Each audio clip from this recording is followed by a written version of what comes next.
Hi, everyone. Welcome to the Memento Futurum podcast, Remembering the Future. This is Vanessa Lamort, your host, and today we are chatting with Jessica Lauren Seymour, also known as through her artist name, Ashira Sōl. A little bit about her before we begin. Ashira Sōl is a singer, songwriter, and producer who is dedicated to being of service to humanity through music, motherhood, mental health, and subconscious healing modalities. With a soulful voice and heart-centered lyrics that dance across vibrant landscapes, she draws listeners in and invites them to move with her. Her music reflects her journey with grief, love, and spiritual awakening and is inspired by a variety of musical genres, including pop, downtempo, deep house, and electronica. She has performed at Lightning in a Bottle, Envision, Festival, Wise Castle, and has sung the national anthem at a San Francisco Giants game. Her collaborators include DJ Taz, Rashid, Momentology, Heather Christie, DTO, and Theo and Brandon Burnett. She is also the daughter of R&B artist O'Brien Burnett, who is known for singing the Soul Train theme song. She's currently based in Long Beach, California. Welcome. I'm so happy to have you here. Thank you. I'm so happy to be here with you today, Vanessa. This is so exciting for me. And um, one of the things that every time I have someone on the podcast, this is, it's very intuitive, timely, just the way the things kind of merge together. And I've been following your artist journey, following along there on social media for a little while now. Mhm. And I know we met back in the day at the Sekmai Temple. Mhm. Um, but one of my first questions that I have for you today is just like natural inspiration, because I feel like this really is about going into the creative process. This podcast is about going into the creative process, hearing from the artists about your behind the scenes. I'm always really curious about this, and then because we see one thing at, the publication, or we see the work once it's finished, but I'm such a nosy Nancy. I always want to know about everyone's backstory process. So the first thing I want to ask though is, um, what is it like for you balancing Ashira and Jessica? And I was curious if Ashira for you is kind of like Beyonce's like Sasha Fierce, or if it's not like that at all for you. I love that. Yeah, I love that question because before we started today, I had the intention of channeling Ashira. So yeah, I do think of Ashira as this yeah, like almost like an alter ego. Um, Representation of strength, the divine feminine, um, my connection to creator, but then it's just like another aspect of who I am as Jessica. So I don't think of them as like compartmentalized. I feel like it's very uh, fluid, but yeah, it's something that I was thinking about this morning before we met. Uh, but Mm-hmm. Yeah, so with balancing them, I mean, Jessica is who I am as, as a mom, as a space holder, as a therapist, as a hypnotherapist, and then Ashira is my artist self. Mm-hmm. Uh, and yeah, so that's kind of the way that I think about it. But yeah, can you elaborate a little bit more on like Yeah. No, I mean, balancing them? Yeah. well, that word might be leading, like, because I'm like, is it a balancing thing? Or maybe you don't feel it like that at all. I mean, the other natural question I have is like, how did you maybe land on Ashira Soul, or maybe why did you choose the name for your Mm. work? Yeah, Yeah. absolutely. So yeah, with the name Ashira Soul, so that's a little bit of a little story. So I had moved to Los Angeles in 2017 to pursue music, to pursue music production. I started going to school for it. And during that time, I was really trying to figure out like what my artist name was going to be. And Mm, I kept trying on all these different artist names and just was like, okay, like these aren't quite fitting. I don't know what it's going to be. And then I went through this experience of my partner at the time. As you may know, he passed away. And after he passed away, I was I was driving to Las Vegas. I was moving to Las Vegas and from Los Angeles. And you know, that morning before I had left, I had said a prayer and I was just talking to creator and I was like, okay, I was getting ready to marry this man that I was in love with. And obviously, you have different plans for me. I thought I knew what I was doing, but this person is no longer here. And so if this is not the man that I'm going to follow through my life, then I'm giving myself to you. I'm following you. I'm putting my trust in you, creator, God, however you want to think about that.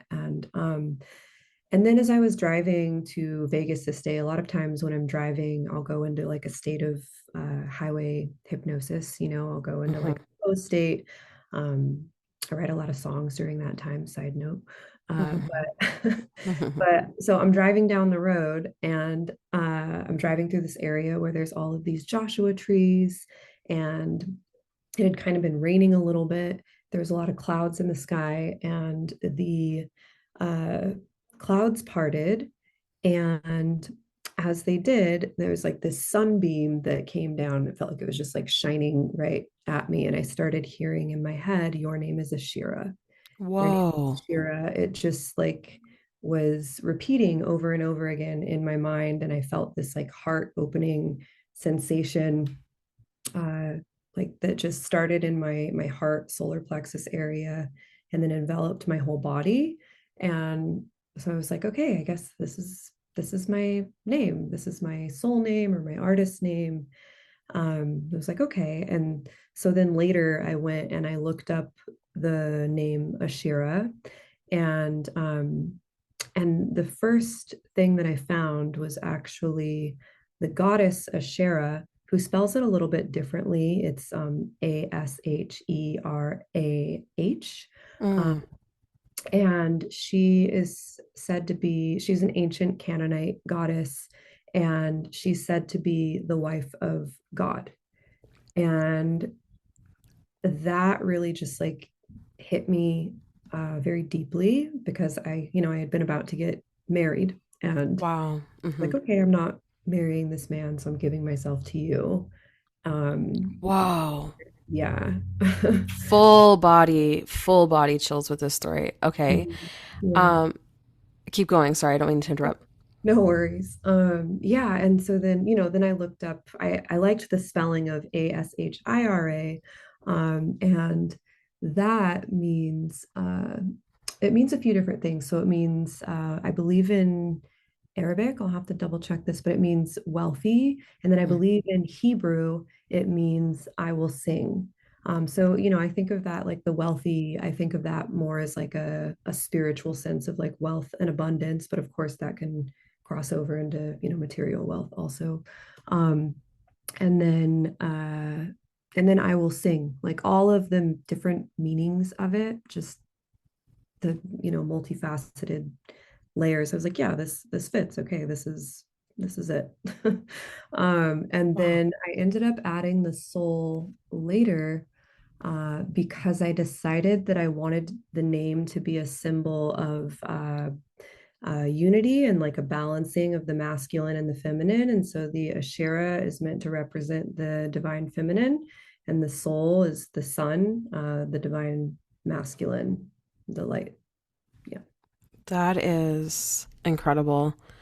I Mhm. mean, so circa what time or what year was this? I'm just kind of, I don't know, time. What Right. is time? But Yeah, totally.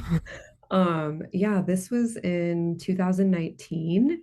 So yeah, it was interesting. It was like I got seated with the name, and then yeah, and then pretty soon after I ended up getting pregnant with my daughter. And So it took me a Mm. while to like get my flow with moving through pregnancy and motherhood.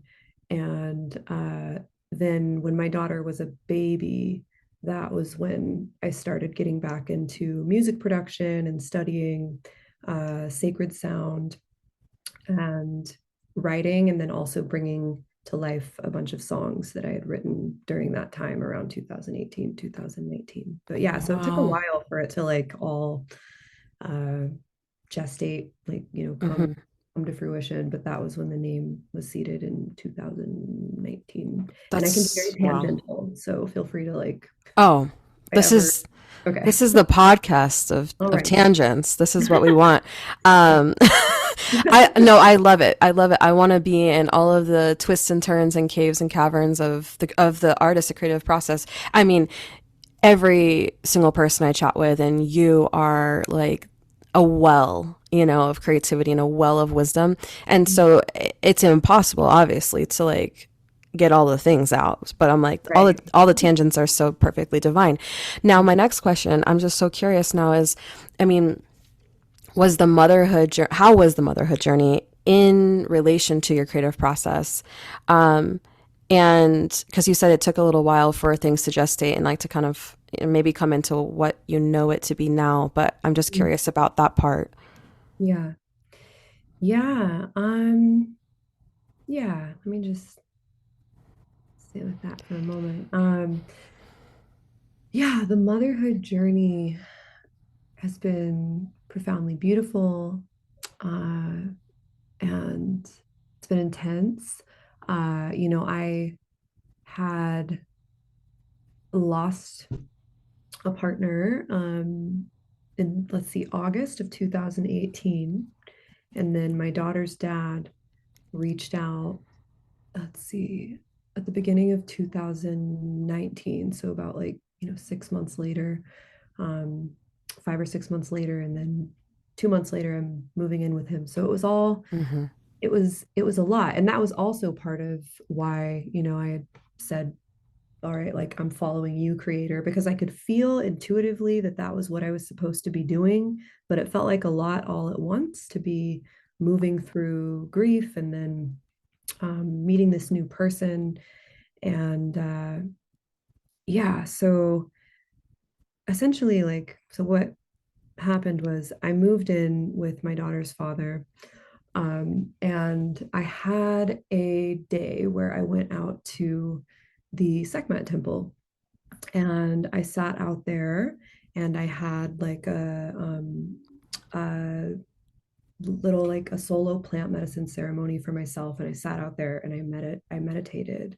And Mm. that was when spirit spoke to me and said, it's time for you to become a mom now. Like I just felt it. I started crying. Um, Wow. just, yeah, like it was just so clear. I don't know if it was Sekhmet or the great goddess. Like it felt very feminine, this energy and this voice that was speaking to me, or my higher self. I think it's all aspects of the same energy. Mm-hmm. Mm-hmm. Um, uh, but yeah, so I heard it's time for you to become a mother, and I was just like, whoa, what? Like, I'm still kind of grieving. I don't really know exactly what I'm doing. But I just listened. And I also, around that time, I had had this dream where I saw my daughter's father and we were like these gold glowing cartoony beings. And we hugged each other. And then after we hugged each other, then this like gold light went up from my womb. It shot up into the sky. And Mm. then this like pulsating gold star like gently floated back down and landed in my womb. And then I was like, Oh, pregnant. And so it was like, wow. my higher self and spirit was just like, yes, like this is meant to happen. Um, Wow. and also, side note, before I had spent time with my daughter's father, I had had a vision where my previous partner had shown me a couple things. He showed me like he told me he was sending me someone, and then I saw an elephant, and Mm. I saw this alien. Like I didn't really understand what it meant, but when I first went and spent time with my daughter's dad, and I went into his room, the elephant was a tapestry above his bed, and Mm. the alien, it was like one of those silly like blow up aliens that you get at like I don't know, a fair or Hmm. something. It was sitting in the corner, and and he didn't have a lot of other things in his room. He had like an altar. It was pretty simple, and so I was like, okay. There were just so many signs that like that was going Yeah. to happen. Um, but yeah, Wow. and then uh, my daughter's name is Athena. Mm. After my partner had passed away, there was, and I'll get to like how it's affected my creative journey as well, but Oh, sure, but. it all contributes, you know. Hmm. After my partner had passed there, so there had been this like statue, this little like bronze statue of this Grecian soldier that was in his room and had been on his altar, one of the altars at his memorial. And after Athena's father and I chose her name, uh, Athena, I was looking up on Pinterest, like just art of the goddess Athena. I just was like, oh, I want to just, look at pictures of her paintings or, just artwork. Um, and this statue popped up. And so I realized I'd been carrying this gold statue of Hmm. her around with me since Tomas had passed, and it had been in his room. Hmm. Uh, so it was like she'd been with me already. Uh, my grandmother is obsessed with owls. It just like there's just all these signs Wow. she was meant to come. And my grandma also has always been like my biggest supporter with my music. Side note, like she always really encouraged my singing. And so yeah, I would say that once Athena was born, I felt like this. I've heard other moms say this too, because I thought that it would maybe slow down my creative process, but I felt like a burst of creativity. And also, uh, like I think while I was pregnant, like I didn't really, I'll take that back. I definitely did have some postpartum depression, but I think that my creativity kind of anchored me, my creativity and my mindfulness and spiritual practices, because Athena was also born with a rare medical uh, syndrome that causes epilepsy. Mm. And so when she was born, I was just like, oh my gosh, I can't lose myself in the stress of, worrying about what's going to happen. So I was like, I need to meditate. I need to dive into healing modalities. And I have to keep doing music because it was like an anchor. It kept me centered. It helped me to like express everything that I was feeling. I was still processing my grief, and then processing like a new wave of grief because my child had been born with this medical ailment that causes epilepsy and other things. And um, so I felt like I had to keep doing the music for my sanity and my survival. Or like there was no way I could stop. Like that was a Hmm. long-winded answer, but No, I love it. And I'm just like really like wow about the whole story. And then like the gold of the statue and like the gold of the dream and the hug and like it's just blowing me away. But this is Mhm. life, you know? Like I Right. love these kinds of stories. Um, yeah, so I mean, grief as like a portal or grief as just heart wide open. I guess like what would you say about grief in terms of creation or how have you metabolized it or alchemized it? I'm just curious about grief for you since you know Yeah, you've touched in on it. yeah.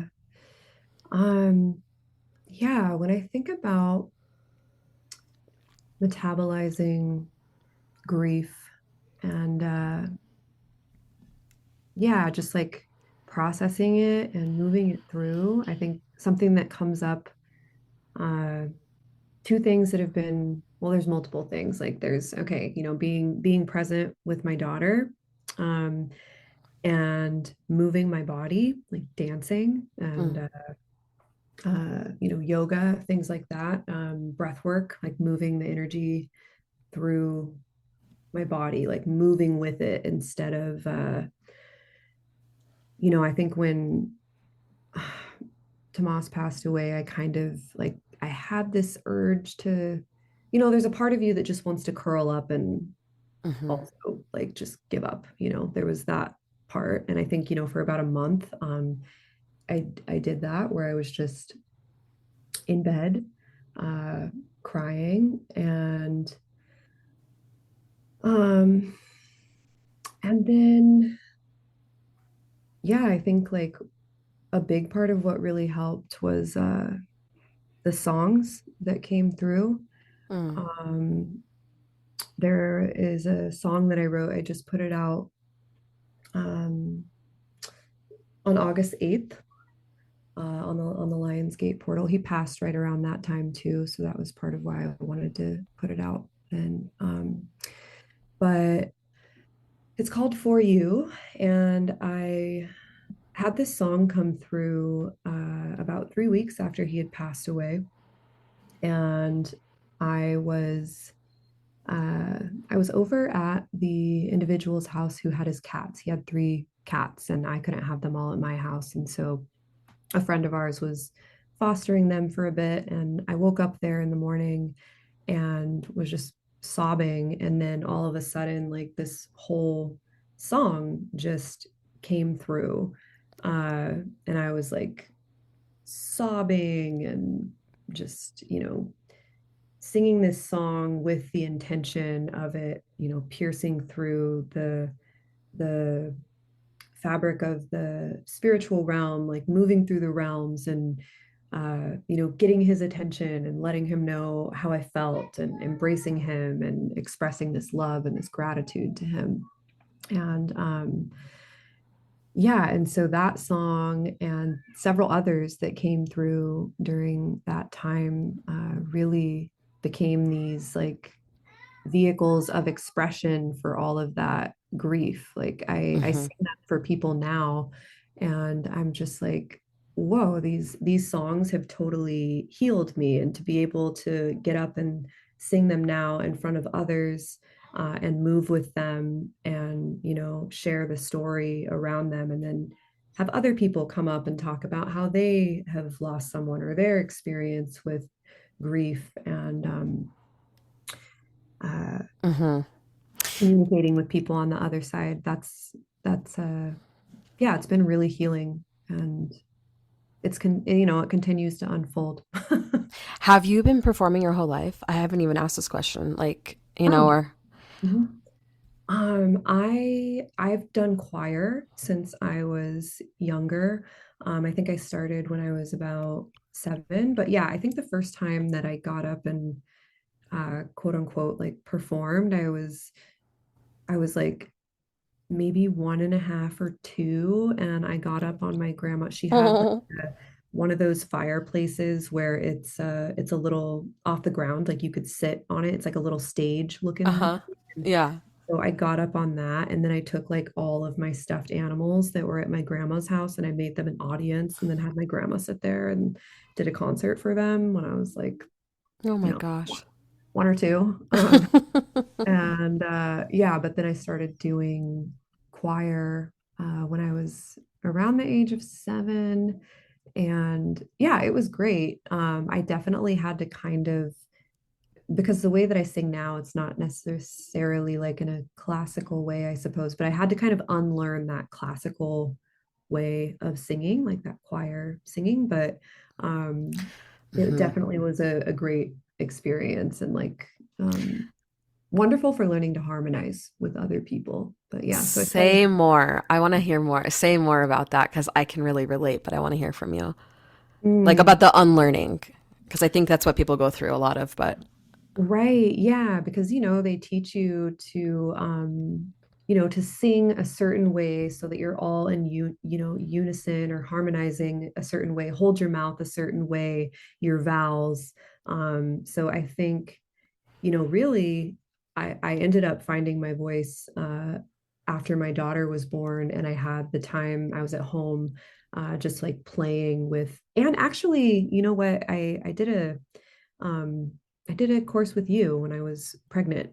Actually, Mm-hmm. I remember where we were doing like mantras and just playing with, uh, um, yeah, just like trying different creative ways of using the voice. Mm-hmm. So I think, there was a several year period where I was just really in this process of exploring the different ways that I could use my voice. And I was like, what is my authentic voice? I also realized, it was a few years ago actually, that I had subconsciously been holding my vocal cords a certain way, um, Mm. so that I wasn't vocalizing the frequencies of my father's voice so that I didn't offend my mother. Like, Wow.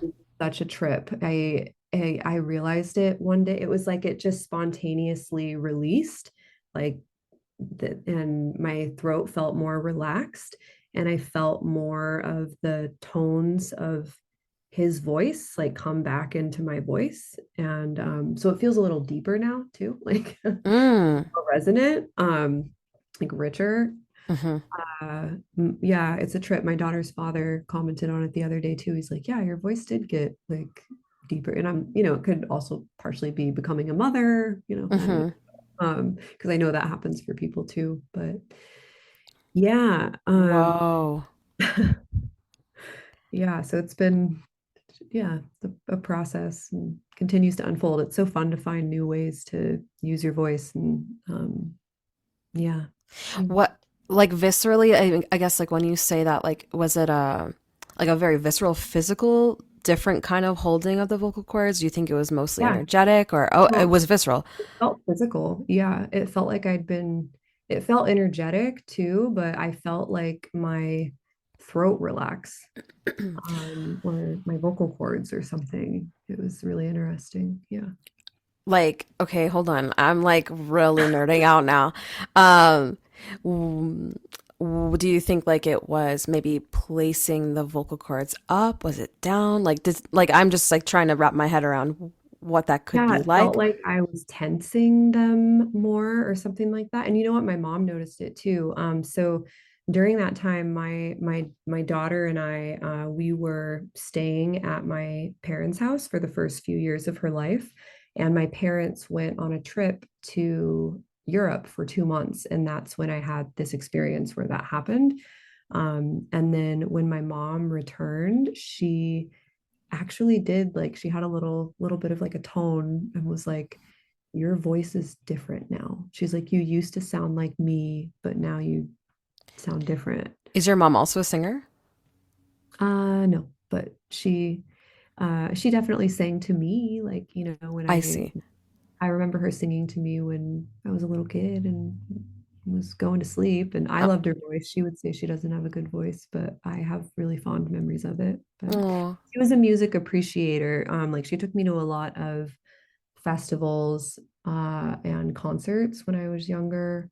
Um, like, I remember she took me to Paula Cole when I was pretty young, and they let me like sit up on stage, and oh, yeah, so I have a lot of like really fun musical experiences with her. And then she liked to paint. She doesn't really paint much anymore, but she's a really great painter. Yeah. that's awesome. Okay, so you came from two really creative parents. Yeah. That's incredible. So, yeah, so she came back from the trip. I think this is so interesting. Like your mom goes away, like overseas, right? Is what you said? Yep. And then Hmm. this process unfolds and she comes back and she notices. Hmm. Yep. Yeah. And did it change your relationship with your dad? I'm just curious about the father line piece. Yeah. Um, yeah, I mean, so my dad and I, like when I was younger, so let's see, like I saw him when I was around 4, and then I didn't see him again until I was about 11, because him and my mom, had a rocky relationship. Um, and yeah, let's see. So then him and I reconnected like in my late teens and my 20s. I would say that now that I'm doing music, like that I've really committed to it, because I've always sang, but and I've Mm-hmm. always sang, and then I did start music production school while I was in LA, and then but I really committed to it, I would say, once I had my daughter. And so yeah, I started sending songs to my dad, and yeah, so he's kind of like followed my journey. I feel like at first, he was just like, "Oh, I'm really happy." He'd be like, "Yeah, I'm really happy for you, baby girl. Like, I'm glad that you're doing this." And um, at first, I feel like sometimes too at the beginning, he was there was like a little bit of, because of who he is. He sang on Soul Train, and when he was younger, like toured with like Prince and the Jackson 5, and Mm-hmm. did a lot of really cool things.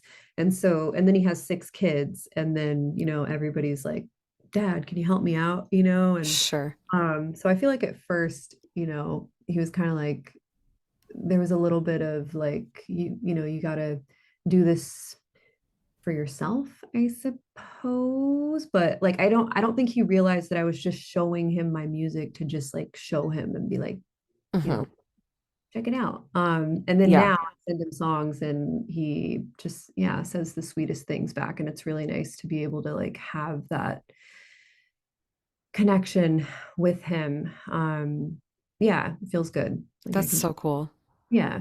And he'll resonate with the messages. I have a song called Don't Die with the Music Mm, inside coming out. mm. I sent that to him, and he was just like, "This is such a great message for you and for myself and just for people everywhere." So yeah, it's like added a really sweet layer of our um, connection, for us to be able to talk about that. That's so amazing. I'm just like wrapping my head around it because I didn't come from creative. I mean, they're creative, but not in that kind of way or maybe in that capacity. Creative in their own rights, but I was like the first one in my family to enter music and to be musical. So it's really cool to hear, your experience of having a musical father, like, and then being able to have that mirror, just have conversation about it, from a different lens. Um, Mm. like that's really cool. And then, um, what was I going to ask? Oh, when is this song coming out? Don't Die with the Music Inside comes out on Friday, and I actually This Friday. once we're done today, I gotta do a post. We got to get it out there. I'm so excited. Okay, Uh-huh. so that's uh, 9/6, six, yeah, on Friday. Hmm. nine, Yeah, six. so it's a song, but it's with Inthio and I. So he did a lot of the production. I produced some of it too. So I'll send him a track that's produced. It's like a general idea, and then he'll um really dial the production and the sound design and mix it and master it. And yeah, so that's how we've been collaborating, and it feels really good. But yeah, so it'll be myself and Theo releasing the song. And yeah. How awesome. That's like incredible. And kind of kind of a different question, but not. So, I mean, I know that you're also a therapist and a hypnotherapist. Mhm. And and then there's this incredibly rich, like musical background and creative, because you said you dance as well. Yeah, Back I mean, more like free flow.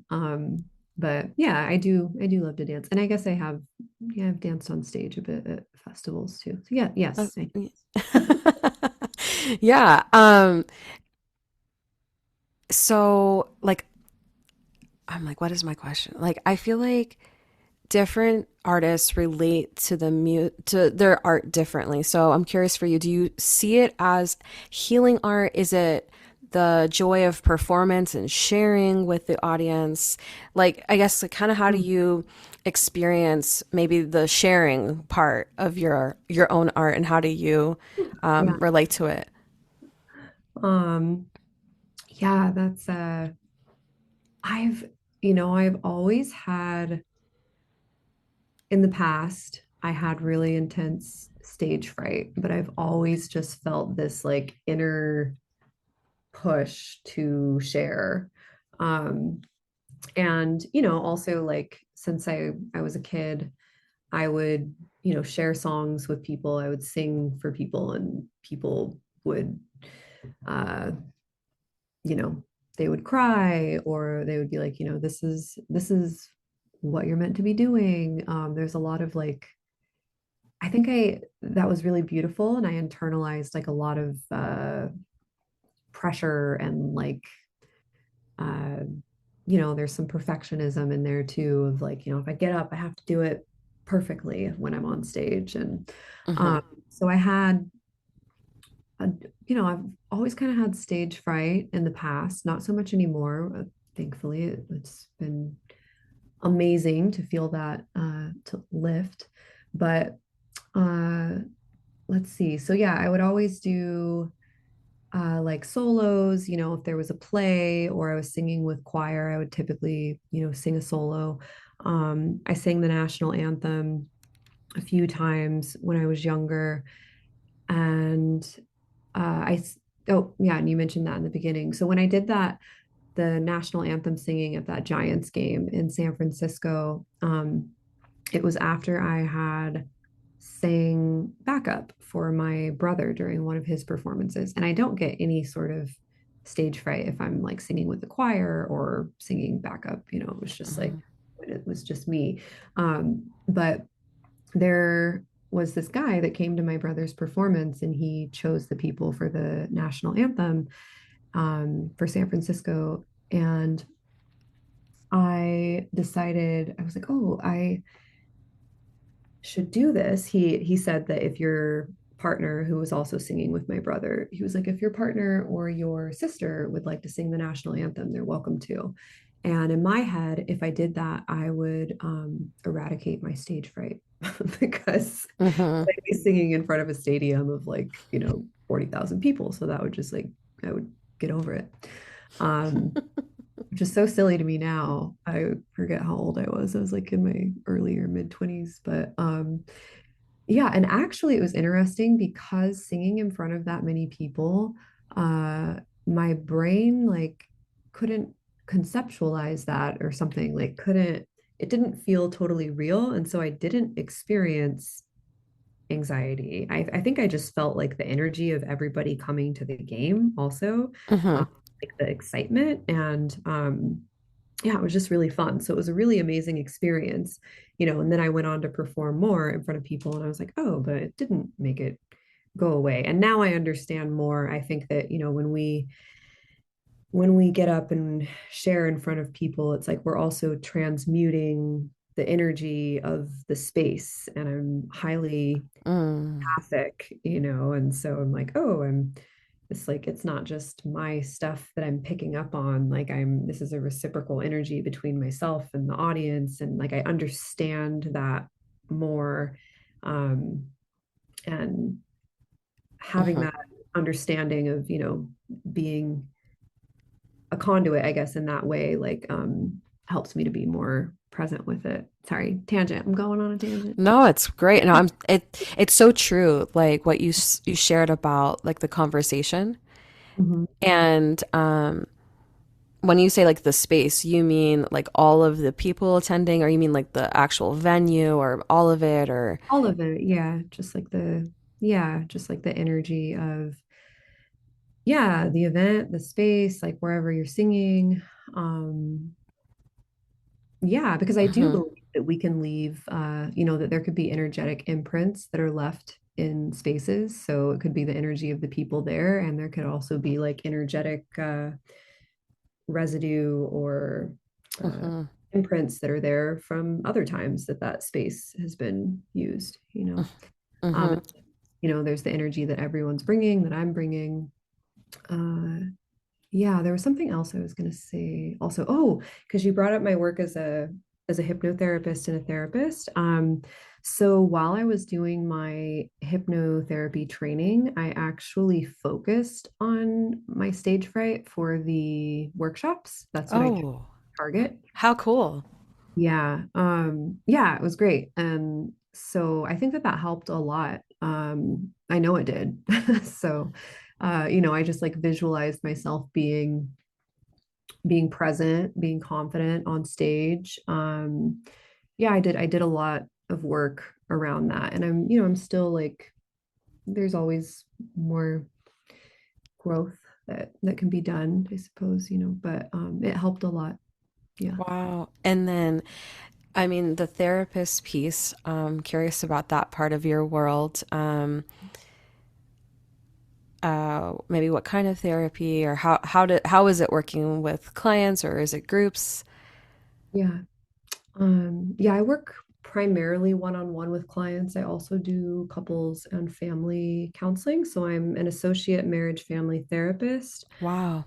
And then I also am a hypnotherapist. So I do traditional hypnotherapy and then I do past life regression and quantum regression. Um, I do these sessions for people where I help them to uh, connect with their loved ones who have passed away. It's like kind of teaching people to be their own medium, I suppose. Mm, hmm. Yeah. And those have been like really powerful. Like they're quite profound. But yeah, they're intense. It's usually Hmm. like a lot of emotions, depending on where the person's at in their grief journey. But um, yeah, really beautiful. And my partner, before he passed, he would always encourage me to like hone my psychic skills and mediumship, uh, Mm. because that's definitely there. So that comes into my therapy, but I like to empower people to create their own relationship with the spirit realm and their higher self. So That's yeah, incredible. and then the parts therapy work and some of the regression work, a lot of it's like connecting with different aspects of the self and then integrating uh, those different aspects so that people can remember their wholeness and feel more harmony within themselves. Yeah, Wow. Do you think that you bring that to your voice as a singer in performance? absolutely. Yeah, How cool. yeah, So, yeah. My lyrics they very much come from, yeah, like a very similar place. Like my journey with that work and yeah, just my own like path of awakening and recognizing that, there is this spirit realm that is engaging with us as well. And mm, mhm. yeah. Hmm. Is it challenging for you to balance like your therapist aspects and like the art and motherhood? Like, what is Yes. that like for you? It is. Yeah.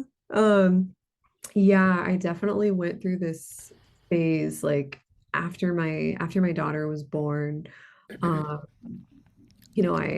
I was like getting my master's in counseling psychology, um, which I got certified in hypnotherapy during that time as well because I did a paper during my master's program on the continuation of the soul after physical death, Wow. which led me to a lot of research on a lot of that research comes from mediums, near-death experiences, children who remember past lives, and then hypnotherapy or regression therapy. And so then I was like, I want to do this. Hmm. But it was a lot to be going to school for counseling, doing the hypnotherapy. Here, one sec, I gotta take a sip of water. um, so yeah, doing the counseling, the hypnotherapy, and then also I was learning, to produce again. And because I had started, years back, but then I took a big break and then it was kind of like I had to learn again from scratch. So I was learning music production, doing counseling, doing hypnotherapy, had my daughter. was taking her to all these different like specialist appointments, to figure out what was going on with her health. And I definitely sometimes would just be like, oh my God, I need to just pick one thing. Like, what is up with me? Why am I trying to do all the things? I should just like let one thing go. Like maybe I should stop doing music for a bit or, like drop the hypnotherapy. I definitely wasn't going to drop the counseling, but and Hmm. then I realized I didn't want to let any of it go. And I was like, you know what? This is just going to be a period where I'm needing to uh, channel a bit more grit and Wow. perseverance. And I was like, I don't want to let any of it go. Like, I love all of this work. I love the subconscious healing. I think it's extremely powerful for so many people that experience it. And I love music and I had always wanted to be a therapist since I was younger. And I also thought about like, my daughter, and I wanted her to see me actualizing my dream. Because, Hmm. when I was a child, I wanted to either be a therapist or a musician. And I always thought I needed to pick one, and then, so it's been this journey of realizing like, okay, I can do it all. I just need to, it's definitely like I'm still finessing the balance with it. And I also have to recognize when my body or, my higher self, however you want to think about it, is like saying, hey, it's time for you to take a break Hmm. a little bit. Hmm. um, and listen to that too, like when I need to rest and recalibrate to be able to continue to do it all. It's so much pranic resource. I mean, just to do any of the things that you're doing, and you're doing all of them Mm. like simultaneously are woven within, and it's just really inspiring. I love that you said that you wanted her to see you like really living your dreams and not choosing one, because I think that we make concessions in ourselves Mm-hmm. for things like, oh, I have to like pick one, only one or something. Mm-hmm. And that's really inspiring. And I think that's a message that a lot of people need to hear more of for sure.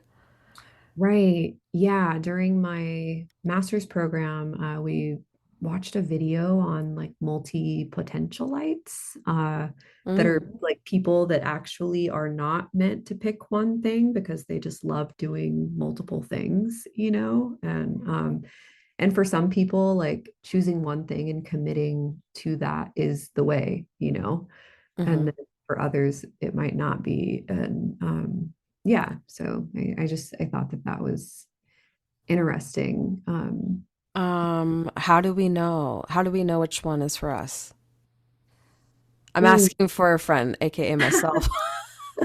totally, totally. I think by tuning in to, our inner guidance and um recognizing like what our capacity is at any given moment. And like if it's lighting us up to be doing multiple things, then, do that. But if it's causing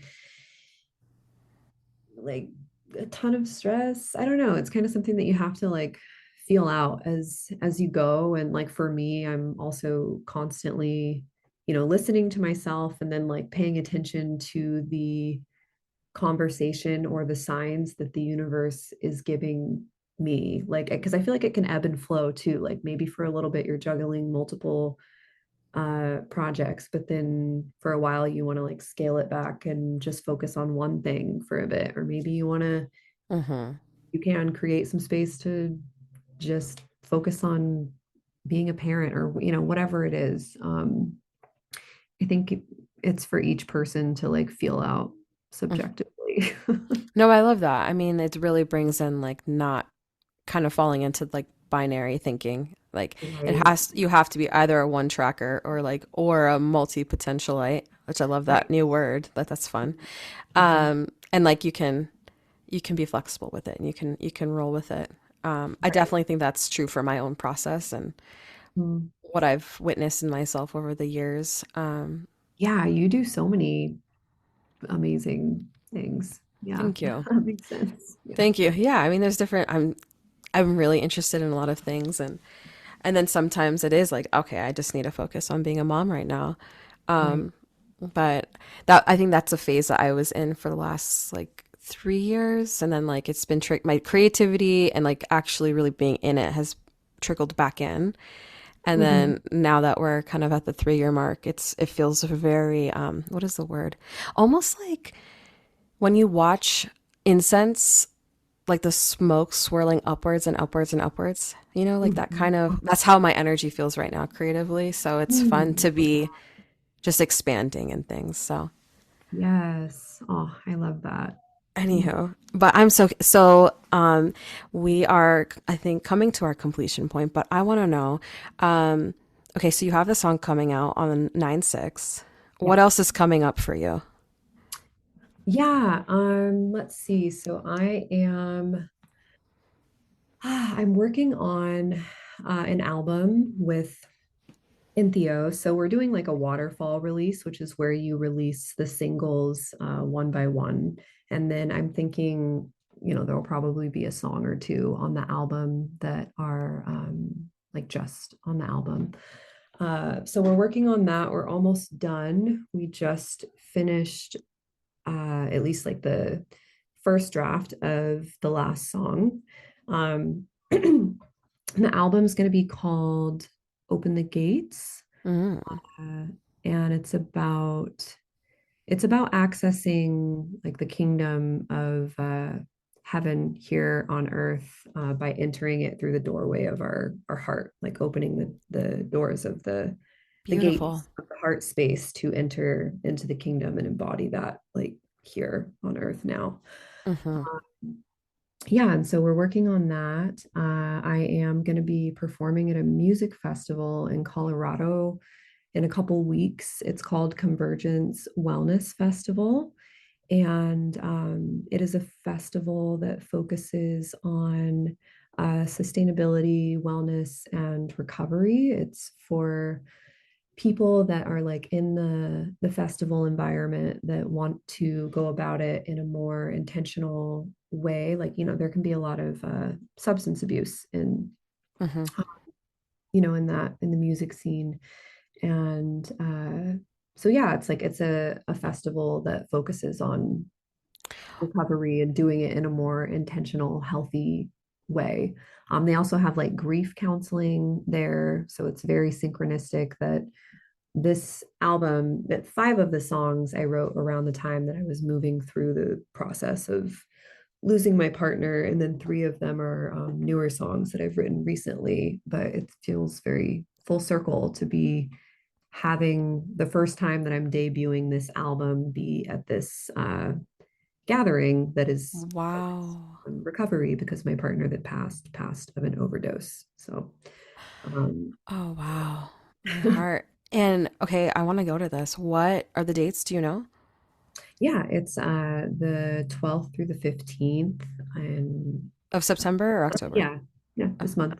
okay, cool. And then which part of Colorado? It is, oh, you know what? It's right across the border.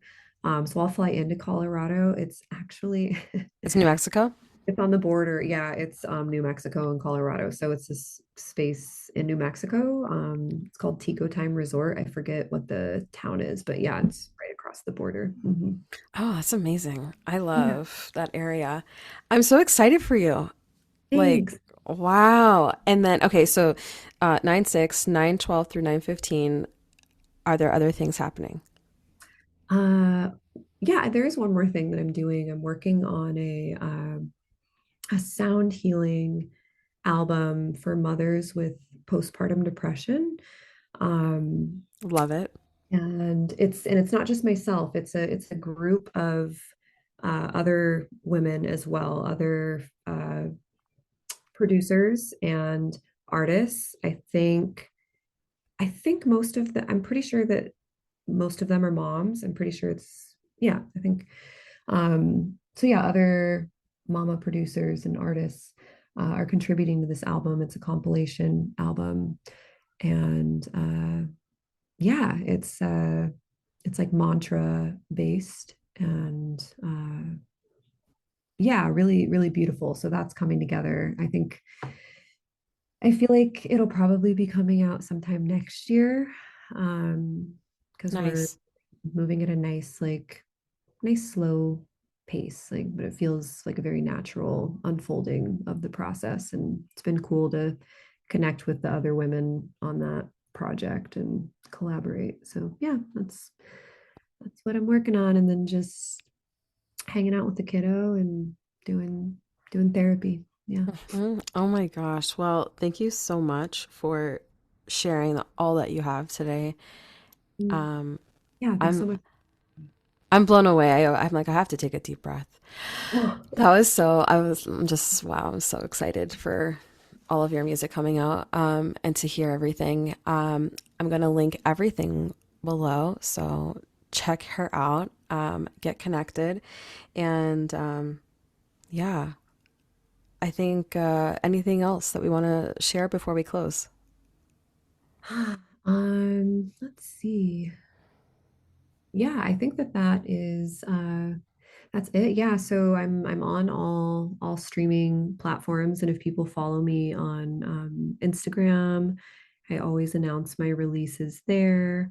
There's also a link to my hypnotherapy website there if anybody's ever interested in doing any traditional past life or quantum regression. I have a link for that there as well. And yeah, just thank you so much for having me.